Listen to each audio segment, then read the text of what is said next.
Students, next topic is shifts in demand. Shifts in demand आप देख रहे हैं दो तरीके के होते हैं। एक होता है आपका increase in demand and next one is decrease in demand.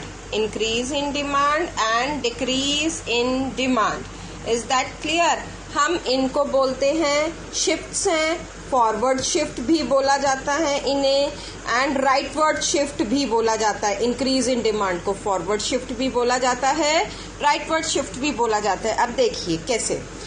Now other things being constant, price being constant with the change in the other factors.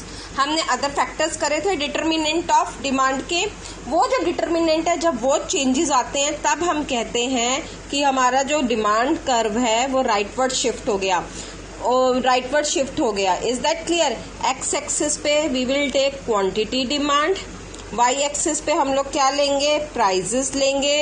Is that clear? ये आपका प्राइस है और इधर जो प्राइस है वो कांस्टेंट रहेंगे। मैंने बोला ना अभी price remains constant, there will be change in the other factors. Is that clear? तो राइटवर्ड शिफ्ट क्या होता है डिमांड का? ये आपकी ओरिजिनल डिमांड कर्व है डी डी। ये है आपका original demand curve D D.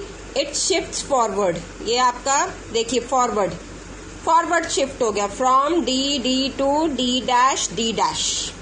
Is that clear? From D D to D dash D dash. ये प्राइजेस है। प्राइजेस यहाँ पे कांस्टेंट रहते हैं। तो जो फॉरवर्ड शिफ्ट या इंक्रीज इन डिमांड या राइटवर्ड शिफ्ट, इसको हम बोलते हैं इंक्रीज इन डिमांड या shift in demand to forward या rightward shift. Is that clear? Next है आपका decrease in demand. Decrease in demand ये देखिए X axis O, Y axis, यहाँ पे हम लेंगे quantity demand. Is that clear? यहाँ मैं ले रही हूँ प्राइजेस वाई एक्सिस पे, वही एक लाइन ड्रॉ करेंगे प्राइस, क्योंकि इसमें हमारे कांस्टेंट रहते हैं। Is that clear? ये हमने demand curve, original demand curve draw किया अपना backward shift. Decrease in demand को हम क्या कहते हैं? बैकवर्ड शिफ्ट भी कहते हैं। इसको हम कहते हैं बैकवर्ड शिफ्ट, पीछे की तरफ शिफ्ट हो गया। Leftward shift. Is that clear? Decrease in demand को बैकवर्ड शिफ्ट, लेफ्टवर्ड शिफ्ट भी बोला जाता है। ये देखिए demand decrease from D D to D to D to.